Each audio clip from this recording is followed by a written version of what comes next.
Hello everyone, welcome back. We are doing a reaction video today. I am looking at some of the things you have tagged me in on Instagram, TikTok, wherever you can follow me here. Tag me in some weird things, tag me in makeup weird things.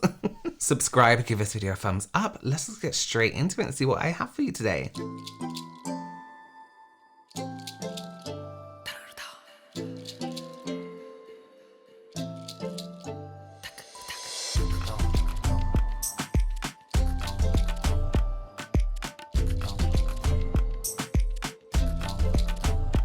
That video has been manipulated in more way than one in terms of like editing and the blur on it. Let's start off with like the look of this foundation right on the skin. That is something that happens quite often. It looks like they've purposely aggravated this foundation. But again, it is something that happens to everyone. And yes, a primer can help. It's not going to blur the skin just like that though. I'm so tired of these TikTok adverts for these primers where they blatantly just blur the skin or mattify the skin on a low quality recording device so it looks like it's been blurred, you know what I mean? Usually when the skin looks like this, it is because you're using too much primer or you're using too much skin prep, or perhaps, you know, the foundation isn't sitting well on top, or you can even see here on the nose, it probably needs to be exfoliated a little bit because there's a lot of skin there. A good exfoliation will be good. Don't believe these primers, especially ones like this, which are probably just like a silicone-based primer that you can get from anywhere and actually don't work that great usually. Look how blurry that is. It's just so blurred. It's so awful. Please don't believe these things.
Why do we have this fascination with sticking lashes under our lashes, thinking it's going to look more natural? Whereas when you, I mean, it's a good point, right? At the beginning, yes, you be careful of lash glue in your eye. People act like sticking lashes underneath your natural lashes is gonna make everything look better and you can't go wrong. Whereas even from this, you can see that you still kind of have to get it right because you can see the ridges and the ribs and everything like that. You still have to do it quite well. They make like black lines and you can see it's kind of rigid. But also when we're wearing lashes like this, right? These are of course on top of my lashes. I have mascara on, you can't really see like the flesh part. You can see they've left like this gap in between like the upper waterline and the lash line. And you can see that on the finished effect as well. So you do still have to get it really close to your lash line. Some people find it really easy, don't get me wrong, but it's not as easy and it's not a simple fix. There's still some precision and some work that needs to go into it.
So if you miss it on the screen there, it says proving makeup has no rules. What I love about these videos is you get two kinds of these, right? You get one that says makeup has no rules, and then somebody does all their makeup backwards and it looks terrible.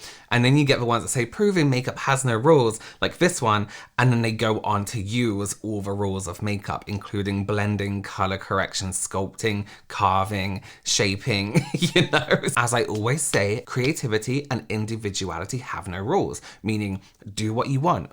It's art. Do whatever you feel you want to do. But makeup has a theory. And yes, you are following that theory. Unless you do something hideously wrong, like color your whole face in blue with a pencil and call it foundation, you know, that's not makeup theory. That's makeup has no rules.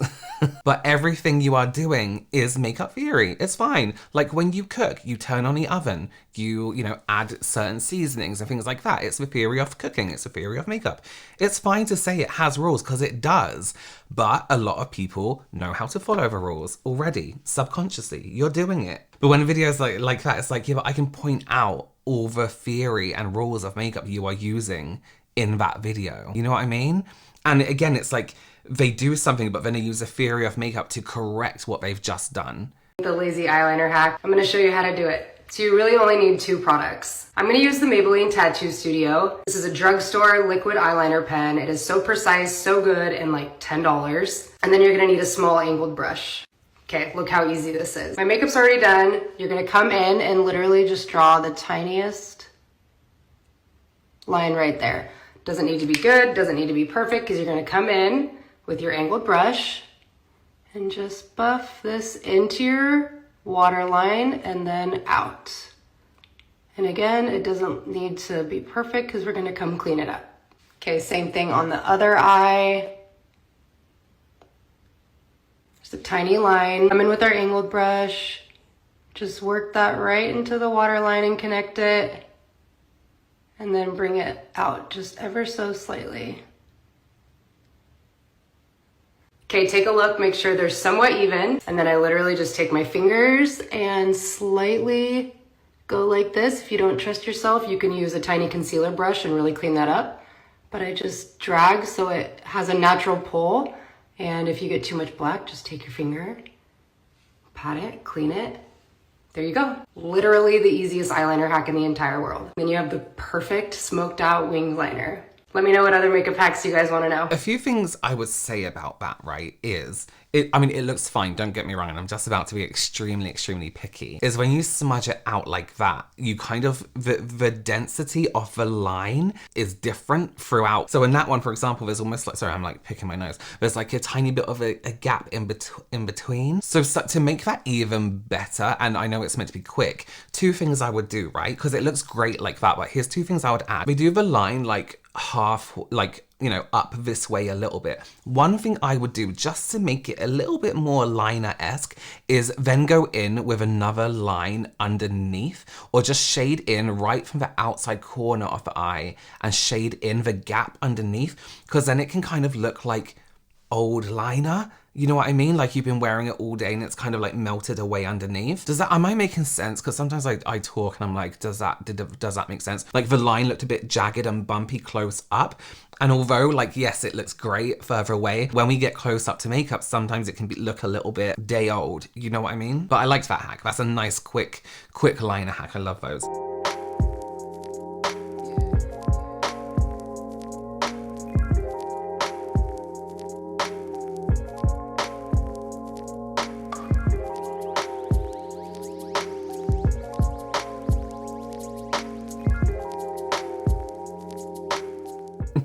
I really like that. To make it even poutier, I would actually even shade in those outside corners with the lip liner that she used. The reason I like that is because I call it the Bratz pout, where it's kind of like it's pouted more in the middle and not the whole way across.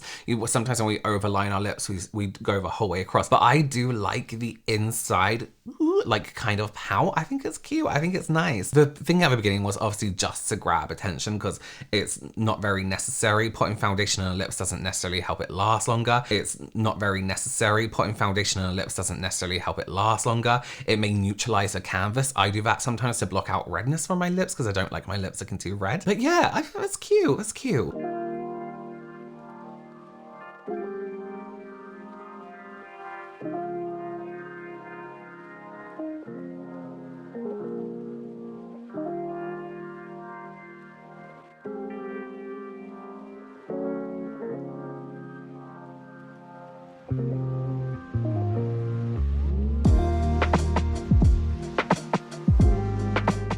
I love this video for a few different reasons, right? Let's start right from the beginning, because the camera's here, the phone's here, right? Nothing's been added, no effects, nothing like that. And she brings it closer and then you can see the detail. And it just shows, it's not always filters. Sometimes it's just lighting and angle that makes the skin look flawless, especially when we upload videos of that quality to TikTok, Instagram, things like that. You can hold it here and your skin can look blurred, and then you can bring it closer and you can see your skin's details. And it really does show that actually it's not all filters, it's very easy to have your skin look flawless when it's, you know, just your normal phone camera and some daylight. But also that's how makeup looks. It looks incredible still. This close up, it looks amazing. Okay, I just want to finish up this video talking about this product. This is the Inglot Duraline. I get tagged in so many videos. I feel like people are just discovering mixing mediums. Inglot Duraline and other mixing mediums are products that makeup artists, professional makeup artists,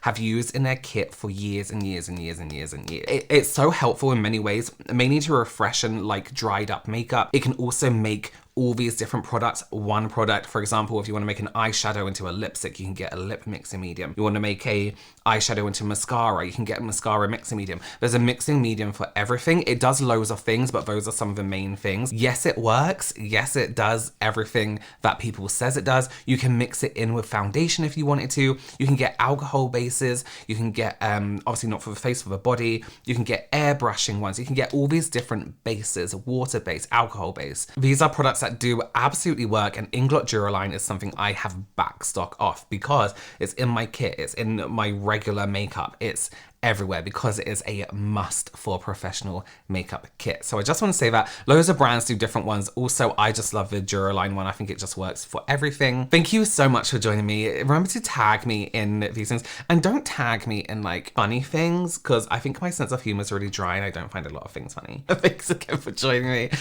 I'll see you very, very soon. Bye.